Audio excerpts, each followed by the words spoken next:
Hey, Cross Politic, this is Pastor Toby and the Waterboy coming at you in Nashville at our event center where we're going to have our first annual Fight, Laugh, Feast conference October 1st through the 3rd.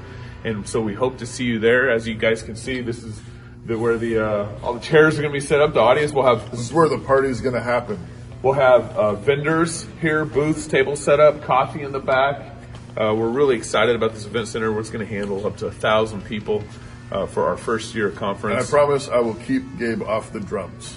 He will not play any drums during the entire conference. I promise. But Jonathan Knox might be on the organ over here. So playing the Hammond B5. he might hit it. Maybe Virgil. Yeah. Get it on your calendars now. October 1st, 2nd, and 3rd. We already won. Get in the Senate, get demons to run. I don't believe it because we got the sun. Too many people, we gotta hear some. That's why we fight, laugh, feast. Yeah, we fight, laugh, feast. That's why we fight, laugh, feast. Yeah, we fight, laugh, feast. Americans have been traveling down the health insurance highway for decades. But lately, it's been taking us to places we don't want to go. For Christians, it's hard to know which road to take. Or is it? Samaritan Ministries provides a different direction, a biblical path for their members to pray for each other and share financially in each other's medical needs. This idea that Samaritan has adopted from the book of Acts should permeate all parts of our lives, not just health sharing. We, as a body of believers, are living out New Testament Christianity. This is what God intended for the church. Do you believe that you need an insurance company, or do you believe that God will provide your needs? And there are people that you've never met before who are going to pray for you and meet your needs. There's another way. Looking for a new direction for your health care? Visit us online at SamaritanMinistries.org. Hi, I'm Robert Borton, CEO of Classical Conversations. Our most precious commodity is time. No one has ever lied on their deathbed wishing they had spent more time making money. They all wish they had spent more time creating a legacy. Our modern education system steals that legacy, steals that time from our children. That's why I'm passionate about homeschooling. That's why at Classical Conversations we want to give you more time to create that legacy, follow your passions, and glorify God. Visit classicalconversations.com for more information. Hello, and welcome to Cross Politic. We are your guest hosts filling in for Waterboy, Pastor Toby, and Chalk Knox. I'm Kyle Mann. I'm Ethan Nicole. And we're the writers behind the Babylon Bee, if you know what that is, satirical Christian website. And we're the hosts of the Babylon Bee podcast. Mm-hmm. Today we're going to do a special show for you on cancel culture, while the Cross Politic guys are. That's right, because who doesn't know about cancel culture? The people who are canceled. They're isolated now. They've been sent to the frozen tundra. I saw a guy who basically stood by and watched his friend get canceled this week while saying cancel culture doesn't exist. Wow. I can't name names because of my closeness to the situation, but he literally posted, I don't believe in this monolithic cancel culture BS or whatever. Wait, can we say that? It's a bull BC. Snot. It's bull snot. And so yeah, anyway. It was this basic same idea, cancel culture.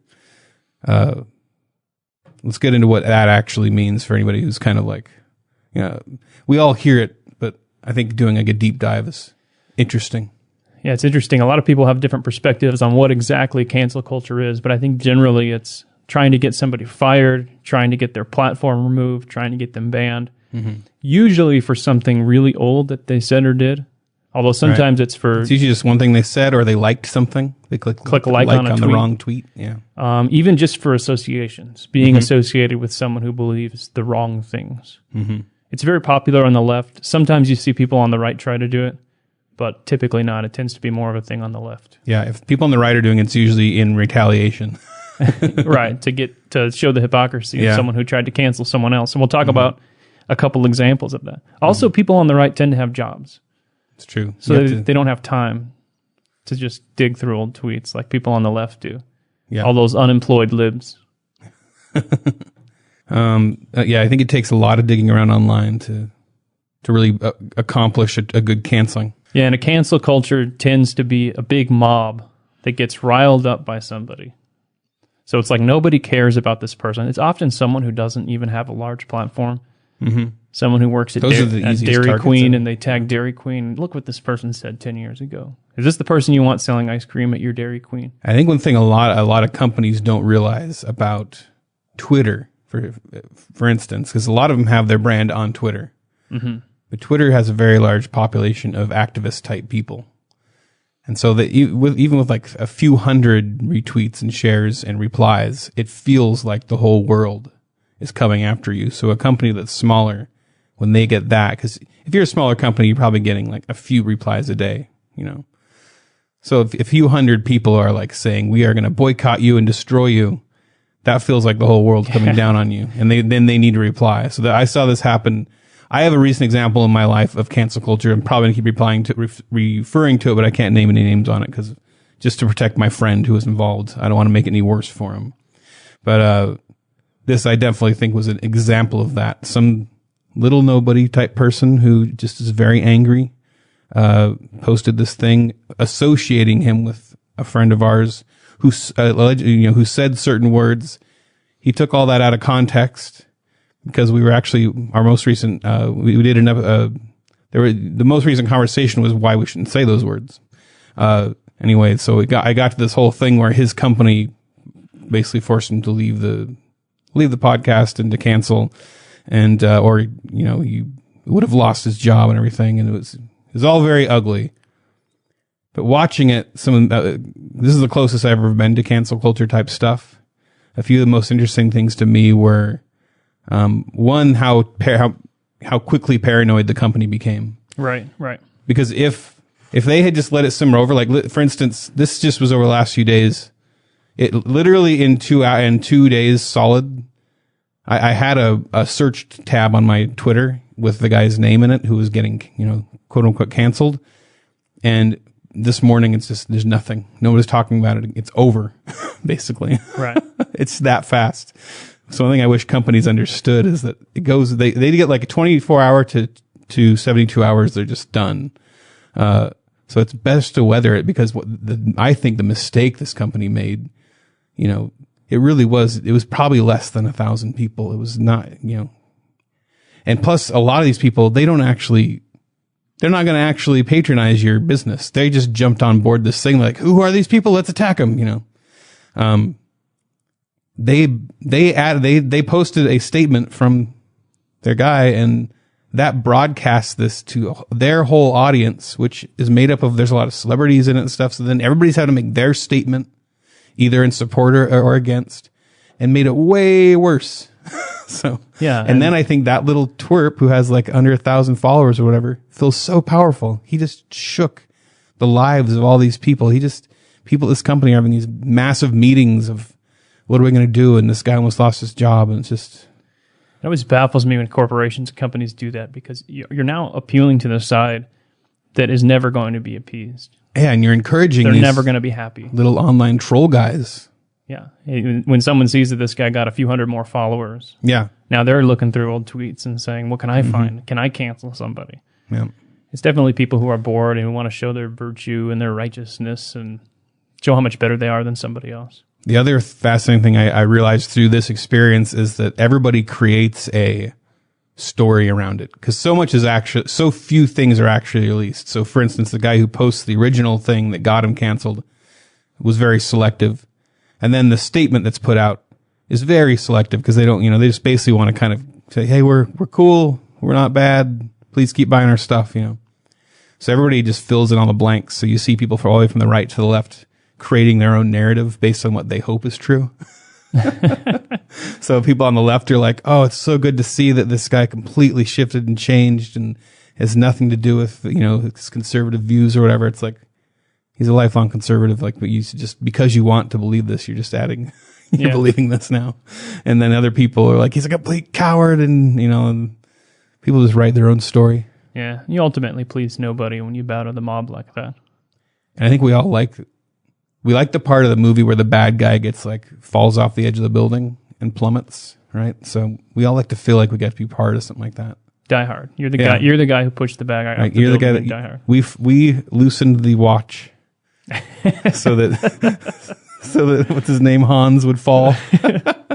We all got together and loosened the watch through cyberspace. But Phil and Hans with your political enemy. Yeah. And that's the guy you'd loosen the watch of that fell off the building. So who are some people that have been targeted in the past by cancel culture? We were just talking about Justine Sacco, kind of the classic so that's example. The classic example. If you haven't heard of this, it's fascinating and amazing. I mean, I feel like it's the most well-known. So I'll try to keep it short, but so Justine Sacco was on a plane. What, she had like 170 followers on Twitter? Like nothing. Like nothing. You think anything you say, no one will read when you have that many followers. Yeah, if you follow anybody that has 100 followers or 200 followers, they might tweet multiple times a day, and it's like no likes, literally no likes, retweets, nothing. no comments. It's their private journal at that point. Yeah, it is. You see people like that tweet nonstop and they get no likes. I don't know how. I respect that amount of willpower.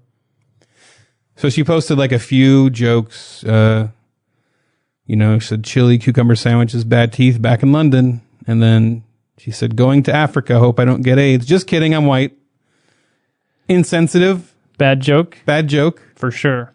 But, whatever. She's joking.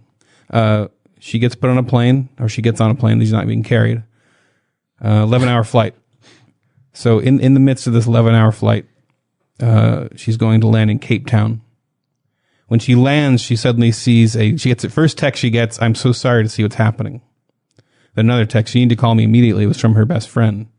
Her phone exploded with more texts and alerts, and then it rang. Her friend, you're the #1 worldwide trend on Twitter right now.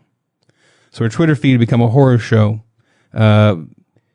People were donating to, because she had a PR job. So her company basically, within the frame of this happening, she became the top thing talked about on Twitter and how she's a horrible person. Lost her job. There were people waiting, and actually her picture was taken the moment she walked off the flight. So all of Twitter's watching her lose her job, be destroyed. And she completely deleted her her account and everything. It's just insane that can happen that fast. Yeah, and this is often associated with employment, right? Because you can't really cancel somebody who just has their own platform, or they're just a person. It's like you're mad at them for this bad joke, whatever. But what they're doing now is tying it to, oh, you work for this company? And then everybody bombards that company with that's what happened. Complaints. Yep. Yeah, because right now you generally can't get voluntary hitmen to work for you online. So until that's possible, they'll do this, I guess, in cancel culture. Yeah, so a lot of times it's a nobody. There was this guy, and what's happening more recently, I think, is a lot of bored journalists are trying to find the cancel story. They're trying to find somebody to cancel. Yeah. So any positive story that comes out, like this guy is trying to do something good. Mm-hmm. There's somebody who was a nobody and now they're raising money for something. And it's like, let's look through their old tweets and see if they said anything bad 10 years ago. Yeah. So the classic example of that is Carson King, who was a guy that tried to raise money for a children's hospital. I think he raised like $1 million. Yeah, I think it started off, he had a sign holding up he held beer. up a sign saying, send me money for beer, and he had his PayPal or the Venmo sign made it on the something. news, I think. Yeah. So he had a PayPal on there, and he got so much money he ended up deciding to give it to he didn't need that much beer. So he gave it to like a children's hospital. So weird guy standing there with a sign asking for beer money. Does something good with it. Yeah, and it became like a big partnership with the beer company, and they raising all this money for this hospital. And then good story. And then some weasel journalist went digging through his old tweets and found a joke from Tosh.0, or however you say it. I don't know how to say a name with a point and a number in it. Tosh.0. Tosh.0. And and he had retweeted some or reshared some racist joke that Tosh had made. And it wasn't even his joke. He was like putting in quotes. Sharing it. And plus he was really young, right? Yeah, well, I mean, it was his old tweets, because he's pretty young at this point, I believe. And now if you're in your mid-20s, if you joined Twitter 10 years ago, we're talking about when you're a teenager. Yeah, because I believe most of his tweets that were dug up were for like high school age. Yeah. And so thank you, Lord, that you can't dig up what I said and did in high school. Exactly. Oh my gosh. We are blessed that things we said are not recorded. Yeah. Well, that'd be bad. When we were little. But the best part about this was the journalist that found his racist tweets. Yeah, this is kind of delightful. Himself had racist tweets. He did. So yeah, people dug through his tweets. So then he got fired. It was entertaining because you could see there's the story, and then there was the replied to story with the journalist saying he's bad. So he's good. And then this story says he's bad. And then another story pops up underneath it saying journalist is bad. And then a story pops up underneath that one saying We have fired the journalist. We are sorry from the newspaper. Yeah, what was it? The Des Moines Register, something like that.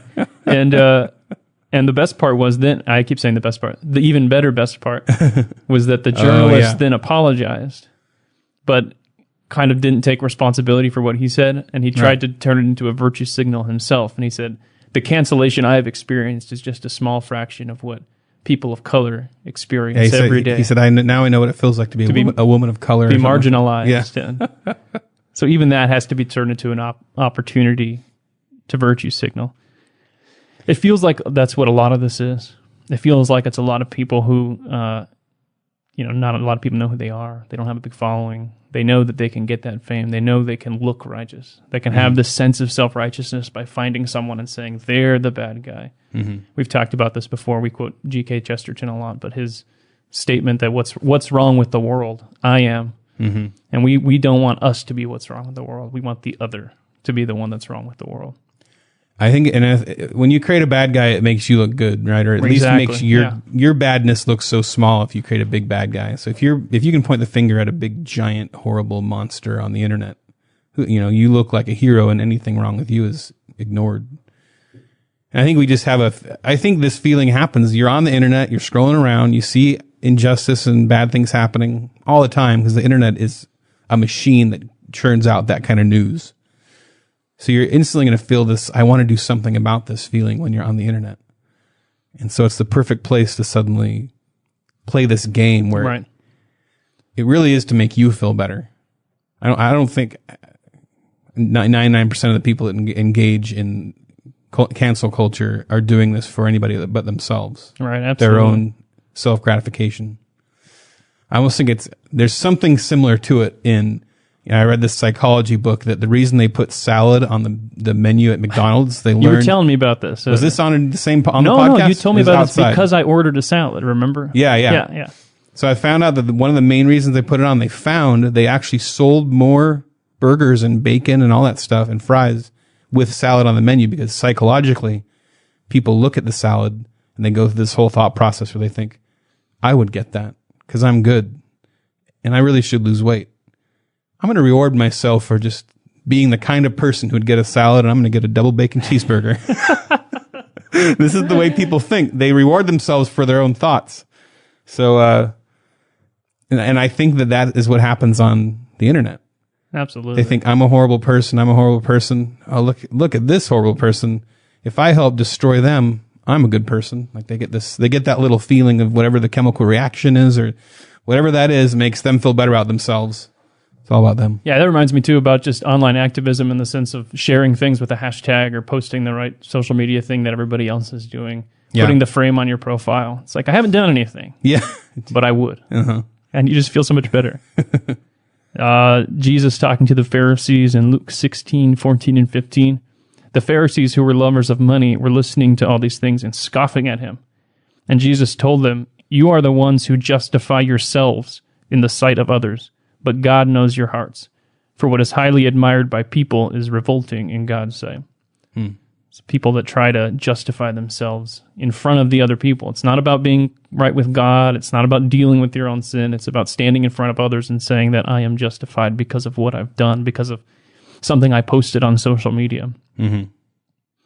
Yeah, that's if you're sitting here trying to appease culture, it's a losing battle, but it can feel like you're really winning in the moment. Right. I've struggled a little bit with the discussion on cancel culture because I do feel like sometimes I look at the old comments or the associations and I'm like, yeah, that is pretty bad. Mm-hmm. So I wonder what place that has, and I wonder what place it has with employers. Because there is a sense in which now everything is public. Everything you post online is public. Mm-hmm. And I think there is something to be said for a company not wanting to be associated with someone who said all this stuff. I think what it is though is just people going after nobodies, and the motivations for it are so sick. Mm-hmm. That kind of turns me away from that kind of thinking.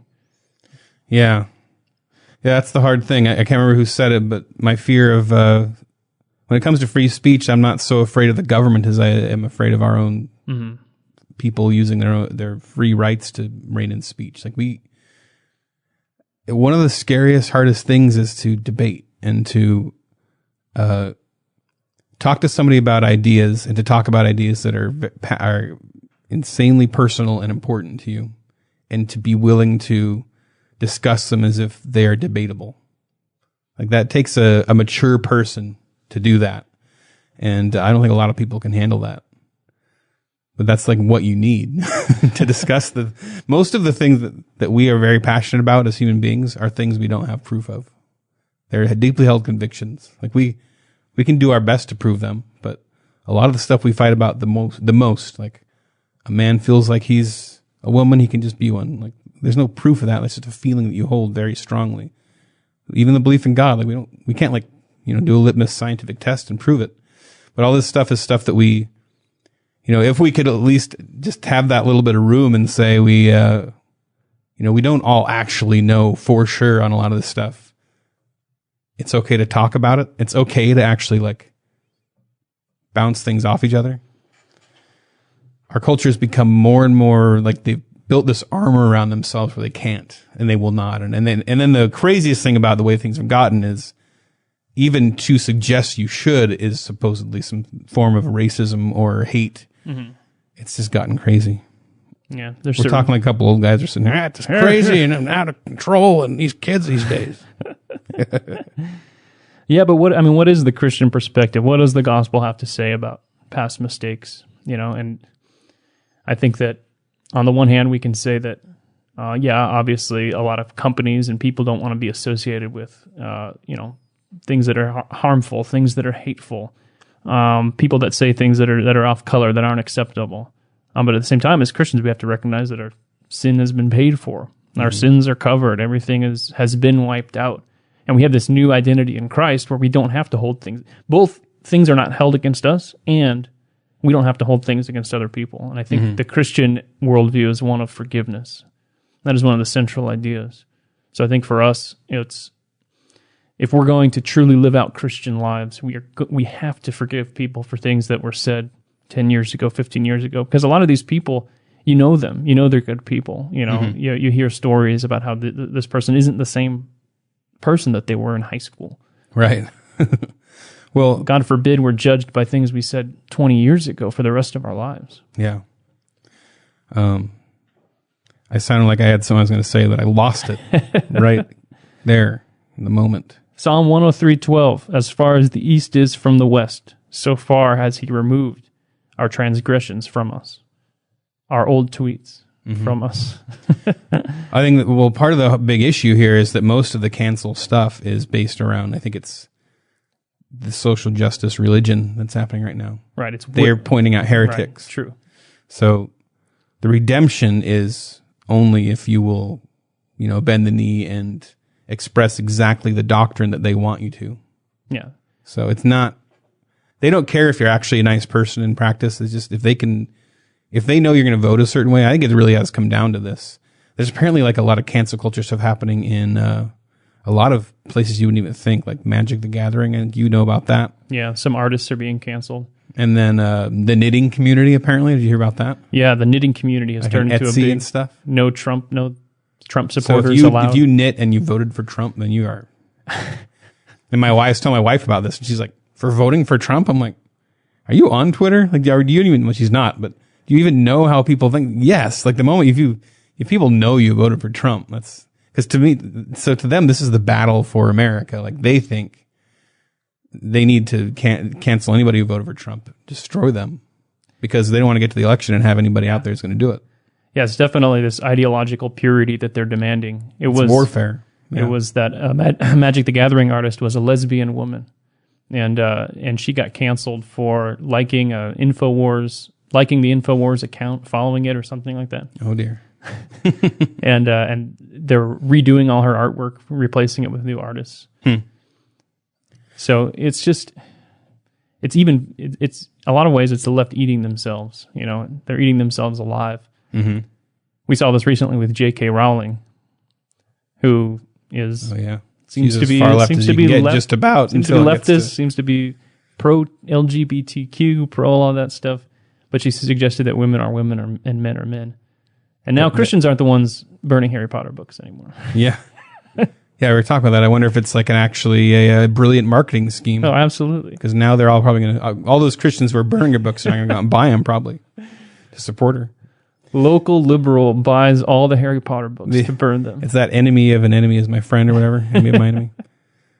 We love Chesterton quotes. Let's do it. Let's do some There's a bunch Chesterton quotes. of good ones. Like, for instance, I always like this one. Okay, gosh, we have so many in here. Oh, yeah, it is the tendency of people who are liberal in theology to be illiberal in everything else. They're like, who cares what the Bible says? I'm the Bible. That's really what it comes down to, right? I believe most of the great social reforms of our time will remain in history as follies. Yes. I don't have it here, but I read a great Chesterton quote the other day. I put it on my Twitter. About the old. Where he says that old people are usually wrong in their beliefs. Yeah. He says, but the new young people come up and they attack it for completely the wrong reasons. Yeah, so they're wrong too. Yeah. And it really is a great description of the culture war that we're fighting right now. Mm-hmm. That's why I do feel like there's such an advantage to having something like the Bible to go back to, a book that was written over thousands of years, picking out the wisdom of the time and what's lasted. If you think about a book, if a book was written today that took as long as the Bible, it'd be like it started in like Athens or whatever with like Socrates, I think, or whoever, like Plato and those guys like that. Don't check us on the history. Yeah, don't check me on the exact. I did the math one time. We did the math. Don't do it. And it was like around that to today, it would take like that long to write the book. To even imagine a book that starts with them and ends with someone today. That's crazy. Seems so far back. But I've always found that fascinating about the Bible. It just kind of signifies that it's not following fashions. It's looking for eternal wisdom. The modern man in revolt has become practically useless for all purposes of revolt. By rebelling against everything, he has lost his right to rebel against anything. People don't stand for things. They want to tear things down. Chesterton had a great metaphor about the fence. Yep. Chesterton's fence. And I'll probably botch it. What's Chesterton's fence? His fence just is the idea that you find an old fence that's been put up, that the liberal will look at it and go, tear it down, get it out of the way, because it's holding us back from progress. The conservative will look at it and want to know why it was torn, why it was put up in the first place. Yeah, you have to know why the fence is up. He says nobody's more qualified to tear a fence down than somebody who knows why it was put up. Right. And that's, you see that all the time. You'll get, even, I would say even a lot of the tearing down of statues. I mean, it was just in Portland, these idiots tore down George Washington's statue. Yeah. Like, do they even have any concept of why he was put up there except for their little brainwashed idea that he's a racist? They just see a guy with a wig on, one of those powdered wigs on, and they're like, take him down. Yeah. Just something crazy. Like we got to this place from other people making tons of progress through history to this point. Like, you didn't invent the idea that slavery is bad, all right? Like, people died for that idea and fought, and even the idea of a free country, it's just so infuriating, the stupidity of people that would tear down a George Washington statue. Did you see Trump's statement from 3 years ago that soon they're going to be tearing down George Washington's statue? We're here. Only took 3 years. Well, yes. We had a friend make these notes, and so I don't know exactly what this giant long quote is. I just read the end of it. That was the one about by rebelling against anything, he's lost his right to rebel against anything. It does seem like progressive. It's like progress for the sake of progress. Go forward because we're going forward. And at some point, you're going to accelerate right off the cliff. And it's like, progress, we're going forward. Mm-hmm. You don't know why, no reason. It's not rooted in history. That's what it is. It's the most meaningless thing you can. It's always progress. Do better. What is all these things that need a standard to even make any sense? Moral standard. We have no morals, but if you say the wrong thing, there can't be a standard. You're canceled. It's like going to a doctor and saying, like, am I healthy or not? But you can't have a standard of what a healthy person is. So you can name a bunch of symptoms if you want to, but you can't say what a healthy person would be. Would look like. Problematic. Yeah. That would be toxic. That's stolen from Chesterton also, from What's Wrong with the World, first chapter, or maybe second. Is your mind just one big collection of Chesterton? A lot in there. So yeah, and they always got the black squares. Everybody puts on the rainbow logo on their Twitter account and everything. Yeah, the black. I thought it was most funny. recent was the black squares. I thought it was funny that we got to Pride Month and everyone was putting up black squares, blacking out the rainbow flags. It was a war of intersectionality going on. But yeah, ultimately, I think cancel culture is a tool of the religion of the left because they have become the ones enforcing ideological standards. They have become the ones doing the witch hunts. Yep. They have become the ones doing the moral judgments, the end times predictions. In a lot of ways, the kind of caricature of fundamentalist Christians of the 1950s is now the left. Yeah, that's true. I like to have that most people look at this and go, no, we can't be doing this. This can't be healthy. And so I still want to believe it's a minority and that ultimately they're hurting themselves with it. Hopefully so. All right, everybody, that's enough for our show for today. If you are single, get married. If you are married, have kids. If you have kids, wait until they make a public profession of faith and then baptize them, like the Bible says.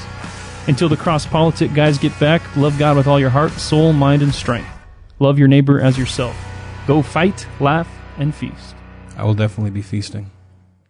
At Logos Online School, we believe learning should be accessible. Homeschooling shouldn't stop you from staying connected. Enjoy classmates from across the United States and the whole world, coming at you 4 days a week and 32 weeks a year. We believe learning should be engaging, a group of like-minded students who love God and their classmates. Learning should also be customized, with more than 50 different classes offered throughout the day. Take one class or join us full-time. We believe learning should be inspired. Our knowledgeable instructors enthusiastically engage the students. The goal? Hearts that love learning. Lastly, learning should be affordable. Committed to making Christian education reasonable for all families. From $620 per class for an entire year to $2,232 per year for full-time students. The best option on the market. Join us at Logos Online School.